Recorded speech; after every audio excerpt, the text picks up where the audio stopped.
अभी देश में आईटी एक्ट का मिसयूज करके धड़ल्ले से रील्स को डिलीट किया जा रहा है। कल ही मुझे पता चला कि इंस्टाग्राम पर जो मैंने 2 रील्स राघव चड्ढा के ऊपर बनाई थी उन्हें इंडिया में ब्लॉक कर दिया गया है। एक रील पर 5 करोड़ से ज्यादा व्यूज थे। और क्या कहा था मैंने उस रील में? कुछ नहीं कहा था, बस राघव चड्ढा की हिपोक्रेसी को एक्सपोज किया था। देश में बची खुची आजादी को भी दबाने की पूरी कोशिश की जा रही है। मेरी 3 साल की मेहनत थी, वो 3 साल की मेहनत एक झटके में उड़ा दी।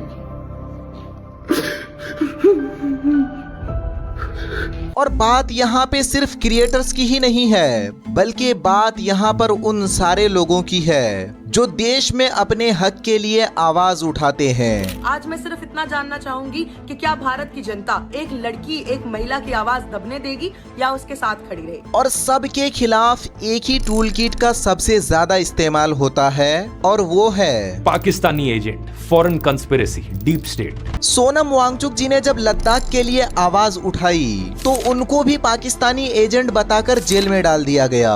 जब एलओपी राहुल गांधी ने ग्रेट निकोबार प्रोजेक्ट के लिए आवाज उठाई तो उन्हें भी चाइनीज एजेंट बता दिया गया।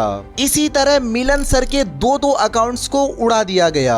आज मिलन सर वाला 2,22,000 का अकाउंट एक झटके में उड़ा दिया। इनकी गलती सिर्फ इतनी थी कि वो सरकार के खिलाफ आवाज उठाते थे। गलती सिर्फ इतनी कि मैंने सरकार से सवाल करे थे। और अभी रिसेंटली वेदांत नाम के एक 12th क्लास के बच्चे ने अपने एग्जाम पेपर के इर्रेगुलरिटी पर आवाज उठाई तो उस बच्चे को भी पाकिस्तानी घोषित कर दिया गया।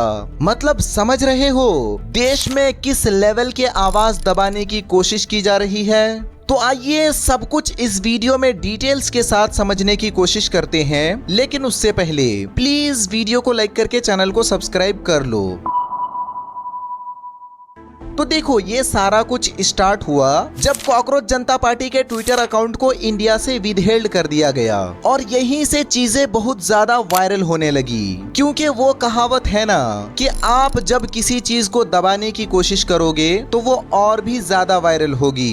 क्योंकि अभी जिस तरह से आईटी एक्ट का मिसयूज करके देश भर में लोगों के अकाउंट्स उड़ाया जा रहा है, इसे जानकर तो आप शॉक हो जाओगे। जैसे रिसेंटली अभी रैंटिंग गोला जो कि बीजेपी के खिलाफ 100 से भी ज्यादा वीडियो बना चुकी है, उनके अकाउंट को इंडिया से विदहोल्ड कर दिया गया। आज मैं सिर्फ इतना जानना चाहूंगी कि क्या भारत की जनता एक लड़की, एक महिला की आवाज दबने देगी या उसके साथ खड़ी रहेगी? मेरा इंस्टाग्राम अकाउंट द रैंटिंग गोला, जिसपे लगभग 2 मिलियन फॉलोअर्स और महीने की 450 से 500 मिलियन की रीच थी, वो आज इंडिया में आधा घंटा पहले विदहोल्ड कर दिया गया है। क्योंकि ये बहन निडर होकर गवर्नमेंट से सवाल पूछती थी, गवर्नमेंट को अकाउंटेबल ठहराती थी। मोदी क्यों बाप बदलवा दिया पापा? लेकिन हाँ, इसने पास्ट में कुछ गलतियां भी की है। जैसे एक बार इन्होंने सपा के नेता अबू आजमी के खिलाफ वीडियो बनाया था। में पिछले 15 साल में ड्रग्स की समस्या बढ़ने के साथ साथ एक और चीज कॉमन है। पिछले 15 साल से यहाँ का सपा का एमएलए अबू आसिम आजमी, इसने पिछले 15 साल में ड्रग्स की कार्रवाई करने के लिए पुलिस को एक भी लेटर नहीं दिया है। अबे तेरा एक ही तो काम है और अगर तुझसे वो भी नहीं हो रहा तो त्याग देना फिर कुर्सी। लेकिन बाद में इस वीडियो को इन्होंने डिलीट करके माफी मांगी। नमस्कार, आप सभी ने देखा होगा कि अबू आसिम आजमी के खिलाफ मेरी एक वीडियो वायरल हो रही है।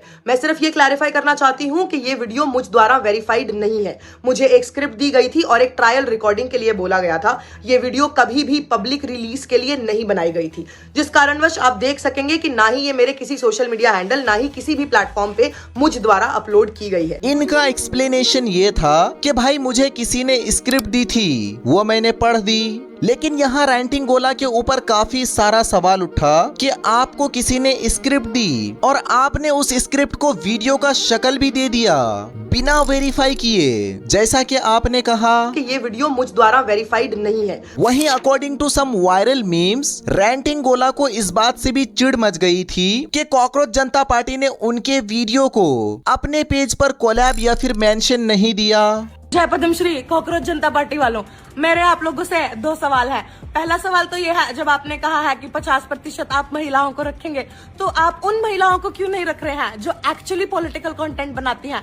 वो वाली महिलाएं नहीं जो आपके लिए रीलें बना के डाल रही हैं, आपका प्रमोशन कर रही हैं। वो महिलाएं जो एक्चुअली मुद्दों को उठा रही हैं। एनीवेज, अभी की खबर ये है कि रैंटिंग गोला के इंस्टाग्राम अकाउंट को इंडिया से विदहेल्ड कर दिया गया है। मेरा इंस्टाग्राम अकाउंट द रैंटिंग गोला, जिसपे लगभग 2 मिलियन फॉलोअर्स और महीने की 450 से 500 मिलियन की रीच थी, वो आज इंडिया में आधा घंटा पहले विदहोल्ड कर दिया गया है। ठीक इसी तरह मिलन सर, जो कि जनता की आवाज को उठाने का काम करते थे, उनके अकाउंट को भी इंडिया से सस्पेंड कर दिया गया, जिसमें लगभग 2 लाख प्लस फॉलोअर्स थे। मेरी 3 साल की मेहनत थी, वो 3 साल की मेहनत एक झटके में उड़ा दी।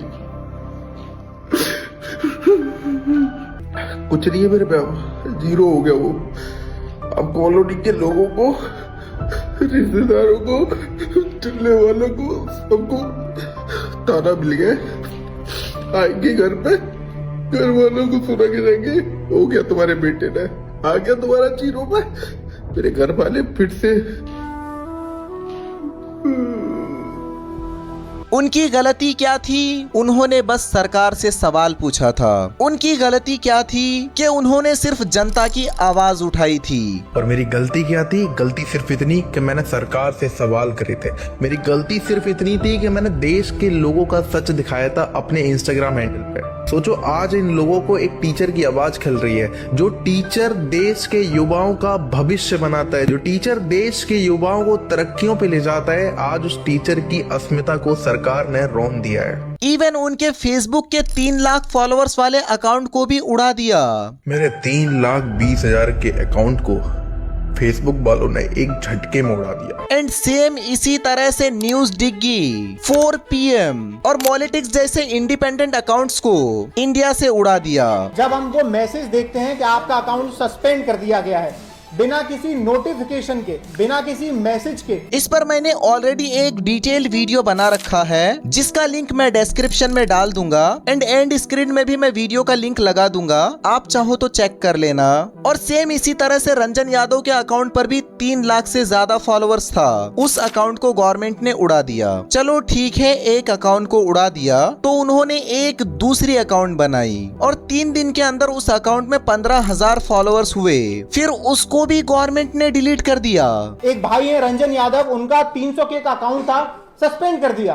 3 दिन बाद उन्होंने दोबारा मेहनत करी, एक और अकाउंट बनाया, उस पे 15,000 फॉलोअर पहुंचे, फिर उसे कल रात 1 अप्रैल की रात को सस्पेंड कर दिया। और ये सब उन्हीं लोगों के साथ हो रहा है जो लोग जनता की आवाज उठाते हैं, जो लोग सरकार से सवाल पूछते हैं। और ये सब के पीछे का मेन रीजन क्या है, आप इस वीडियो को देख लो, आपको सब कुछ समझ आ जाएगा कि रियलिटी क्या है। मुझे कोई सबूत देने की जरूरत नहीं कि अभी सोशल मीडिया के ऊपर IT एक्ट का मिसयूज करके किस तरीके से बोलने की आजादी को कुचल दिया जा रहा है। मिसयूज शब्द का इस्तेमाल मैं यहाँ पर इसलिए कर रहा हूँ क्योंकि मैंने अभी तक एक भी ऐसे अकाउंट के सस्पेंड होने की न्यूज नहीं सुनी जो सरकार के समर्थन में बात करता है। अकाउंट सस्पेंड होने का सौभाग्य केवल उन्हीं लोगों को मिल रहा है जो सरकार से आम समस्याओं पर सवाल पूछते हैं। जैसे इन सभी भाइयों के अकाउंट सस्पेंड कर दिए गए और मैंने आज तक इनके मुंह से एक भी अपशब्द नहीं सुना। और ये तो वो उदाहरण है जो हमें दिख रहे हैं। काफी लोग ऐसे हैं जिनके पेज डिलीट कर दिए गए हैं, सस्पेंड कर दिए गए हैं, IT एक्ट ने उन्हें कुचल दिया और हमें पता तक नहीं। दूसरी तरफ ये लोग हैं जो इंस्टाग्राम की 8-10 गाइडलाइनों का उल्लंघन अपनी जेब में रखकर चलते हैं। इनकी भाषा शैली और व्यवहार से ये लगता है कि सरकार ने इनको खुली छूट दी है इंस्टाग्राम की गाइडलाइन और IT एक्ट का उल्लंघन करने की। लेकिन अब सवाल ये है कि ऐसा क्यों हो रहा है हमारे देश में। एक लाइन में जवाब इसका ये है कि आलोचनाओं से बचने के लिए हो रहा है। सरकार ने पहले भी आलोचनाओं से बचने के लिए ऐसे कई कड़े कदम उठाए हैं। 2025 में इतने सारे पत्रकार मारे गए। वैसे इसका पार्ट 2 भी आएगा, तो आप बस एक मेहरबानी कीजिए, चैनल को सब्सक्राइब करके वीडियो को अपने दोस्तों के साथ शेयर कर दीजिए। और ये रहा वो वीडियो का लिंक, यहाँ पे क्लिक करके आप देख लो। बहुत बहुत धन्यवाद।